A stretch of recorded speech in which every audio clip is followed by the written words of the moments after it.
Hello everyone, and come along with us to spend about 48 hours here in Southampton, England. We're going to show you guys where we stayed, where and what to eat, and of course a bunch of things to do while you're here in Southampton, England. And for this trip, we stayed at a place called Room 2, kind of a unique hotel concept. The rooms are a little different, and it's across from this beautiful park. So when you do walk inside, it's really nice. They have a bunch of snacks you can buy. They also have a bar with drinks and some like warm food. So really nice area, a lot of seating, and you can just grab a drink, grab a snack, hang out here. So awesome lobby. Also, there is a laundry room here. And now here's a quick room tour. So this is Room 2. This is the, I think, double with a loft, not completely sure, but super cute. You got a little sitting area, bed with a bunch of plugs, a nice big, I think this is a double bed. You have your eating area, a TV, a whole little kitchenette, so cute. And then you have a nice little bathroom and a shower. Overall, pretty cute room. Look at this loft, how cool is that? There's a whole bed up there. Huh. So there you go, that is what we got. So first we're gonna get into breakfast / brunch places here, and then we'll get into things to do and then followed by dinner. But here was one of our breakfast / brunch places we went to. This is called Slug and Lettuce. Here is a quick look at their drink menu. They have some wines, some shots, and then a bunch of cocktails. They're also known for their 2-for-1 drinks. So definitely lots of fun little cocktails if you're into that. And here's a look at kind of their all-day menu. They have a bunch of snacks and shareables like halloumi fries, chicken wings, nachos. They have like a whole thing where you can actually do like a whole platter of appetizers, followed by some of their mains and then some burgers as well. And then on the other side here, you're also going to have a bunch of different sandwiches. The steak sandwich, we did get that, and then some sweet treats as well. And here's the brunch menu that we came for. There's like a big English breakfast, a Mexican brunch, a brioche sandwich, a bunch of different stuff, some pancakes. So we will show you guys what we got.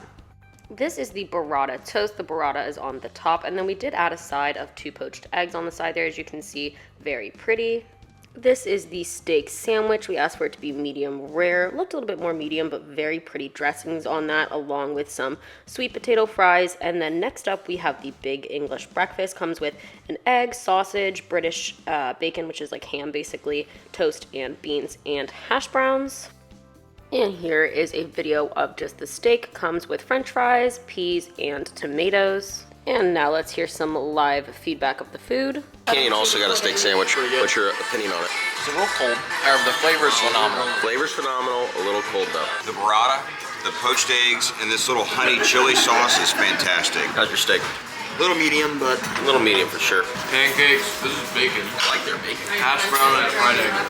Alrighty, and here is the bill as always. Not bad at all for a party of 7, 118 pounds. Each person got their own entree. We did get a few drinks, so overall not bad at all. Some sodas. Now it is, you have to walk up and order to the bar, so side note, but that was Slug and Lettuce. Overall, we would rate this place probably like a 7 out of 10. For us, it was a little bit too much like a chain here. We didn't realize how many locations they had. And overall, the food was good. It was just nothing to really write home about. So overall good, but nothing crazy. The other place we went to was XOXO. Personally, we would definitely recommend this place. They have a bunch of breakfast options, a bunch of different eggs like steak and eggs, Turkish eggs, eggs Benedict, and avocado toast. They also have a bunch of different kinds of pancakes, which is really unique. Followed by that, they have some salads and a bunch of sandwiches like a club, a vegan club even, a steak sandwich, some toasties, and some sides.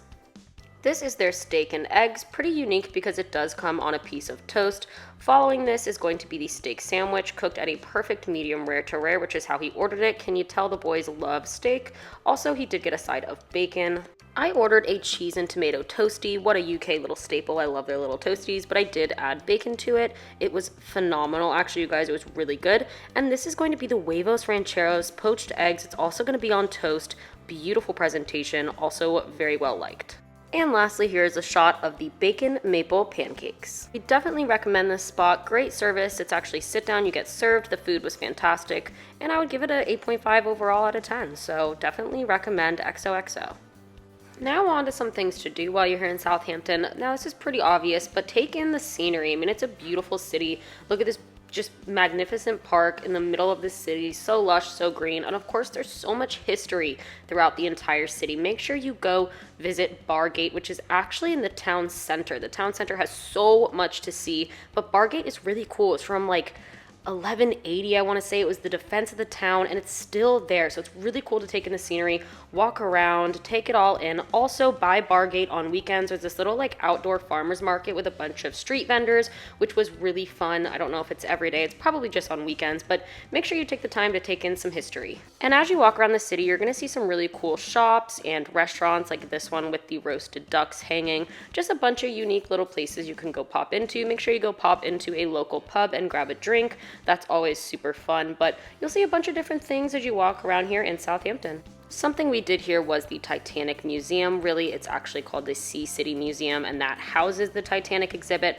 It actually was a lot cooler than we thought. We thought it might be a little boring, but it probably, I would say, takes you about an hour to really walk around. It's absolutely amazing. They did a great job. I mean, they have walls of, you know, who was from Southampton, who survived, who didn't, all the backstories, so much information about the Titanic. They actually had like plateware that was used in the Titanic, so many cool facts, artifacts. Also, they had like this fun little boiler room game, lots of interactive things. So really blown away with this Titanic exposition here in the Sea City Museum. So I would definitely take some time to walk around, enjoy it, take it in. It was really entertaining. It took us by surprise. So I would definitely recommend seeing the Titanic exhibit.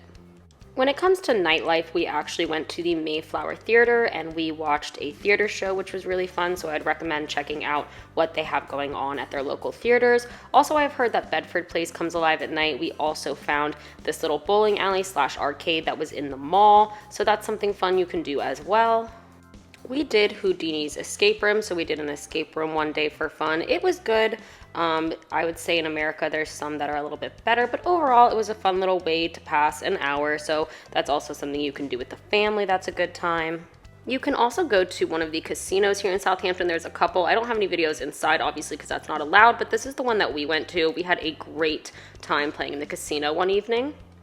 And of course, scattered through the city are some clubs and pubs and bars. We had a great time dancing and singing along here at London House. It was super fun. Again, some of the locals said Bedford Place, which is a little bit north of the city center, really comes alive at night. So make sure you just pop into some pubs and have a good little time. And now back to our food topics. So now we're going to go into the couple dinners we did have here. Starting off, we went to the Red Lion, which is going to be your traditional English pub food. Now this menu did have a little bit of everything. There were some starters, some pub favorites like a steak and ale pie, lamb, sausage, and mash. And then over here you also have the grill, so a bunch of different grilled meat options like a pork chop or a steak. A lot of really cool options. And then over here you also have a bunch of chicken dishes. So you have like a hot and spicy chicken wings, you have a lemon garlic chicken, you have a chicken curry. You also have some fish, which is like your battered cod, which would be your fish and chips, and then some pastas as well. So lots of options here on this menu. And here's just a quick glimpse of food. This is their onion soup, which was actually very good. It looks a lot worse than it actually tastes. It was actually very good. And then this is going to be their steak and ale pie, which was fantastic. We also got a chicken curry because one of my all-time favorite dishes ever. And then we also got a couple of bangers and mash for the table as well. I think the boys got some other stuff, but we didn't get it on video. But overall, we really liked this place. The chicken curry was fantastic. The bangers and mash were really good. And the steak pie was really good as well. So overall, a pretty good hit. And here are some live reactions. The gravy's fantastic. My God, the gravy is a 10. Very light bite, mild to medium spice, but I just had sauce and rice. But if you actually had chicken with it, it's actually pretty good. Looks amazing. What do you think? That was so good. So that was the Red Lion. We definitely recommend. We would probably give it like an 8.5 to 9 out of 10. The next evening we went to the Stein Garden, which we were really excited for, but this was kind of a letdown. This is a German restaurant. As you can see, it's like big open traditional German seating, and you do go up to the bar and order. You also did go up to the bar and order at Red Lion. So very typical here in Southampton that you have to order up the bar and they will bring it to you. Here's a quick look at the menu. You had some starters like pretzels, garlic breads, things like that. Then you also had some soups and spatzels, and then you had some pastas. And then on the other side here, you're gonna have more of your traditional stuff. So a couple different schnitzels, a burger, another currywurst, and then down here you have more German sausages and house specials with the toppings as well. And then there's the Stein Dog Challenge. Anyway, and then on this side, there are some sharing platters, just basically a mixture of different options that you can share with someone else. We got the pretzel, and I'm not going to lie to you guys, it was kind of like a rock. I just would not recommend it. It just was not like the picture at all. It was just not good. Here's us comparing it to the photo. But yeah, that is the pretzel. And then here is a look at their garlic bread. I'll just let you hear what my father-in-law had to say about it. It also was quite interesting. Joking on it. I think I could have made this at home. Very dry. You know what it tastes like? I'm not gonna lie to you. It tastes like a hot dog bun. That you cut. Probably what they did because they put the crossway. Yeah, there you go. It's a hot dog bun with butter toasted. There you go. And here is their goulash. The boys said it was just okay. This is the cheesy cauliflower. Definitely get this. It's actually kind of decent once you put salt and pepper on it. Here is the schnitzel, and that was actually pretty good. I mean, it is covered in sauce, so you can't beat that. This was the mixed grill of sausages, which honestly all look the exact same, not very good. And here is a quick video of their spatzel. Schnitzel, very, very good. This just tastes like hot dogs. Soup looks good. If someone made a soup and put no seasonings in it, it had vaguely no flavor. It was lukewarm. The bread is ice cold and rock solid. Food here has been I wouldn't come back. subpar. I would give it Would not come back. a 4.5 out of 10. And that was the Stein Garden. Again, we just would not recommend. It just wasn't all that great. But here is the bill in case you were wondering for price point. And lastly, later that evening, we stopped into Ottoman Kitchen because we didn't really like our dinner. But this is more of like a Turkish/Mediterranean restaurant. You have some appetizers, cold ones and hot ones, hummuses, all types of things like that. You have some salads and some sides. You had some vegetarian meals, seafood. They also had these really nice like chicken options and lamb and sharing platters. So really cool. Lots of kebabs with yogurt. So a nice little restaurant. We'll show you guys the few items we got in here. This restaurant was closing down, so we didn't really film, but we had some chicken kebabs, we had Greek salad, we had hummus, we had other dips. It was fantastic. Absolutely loved it. Definitely would recommend. We didn't really get to enjoy it all that much because we were a little rushed, but from what we found, we loved it. So definitely recommend. I'd give it another like 8.5 out of 10, but really nice and cool vibes. Good chicken. And that is going to wrap up this video. I hope you enjoyed watching what we did for our 48 hours in Southampton. Hopefully we gave you some good ideas of activities to do or food to eat or places to go try. Comment down below your favorite thing to do in Southampton. I mean, we might be back. There's a lot of cruises that go in and out of here. So comment down below. Let me know what your favorite thing to do is. Make sure you enjoy this city and don't forget to like, subscribe, and we'll see you guys in the next one.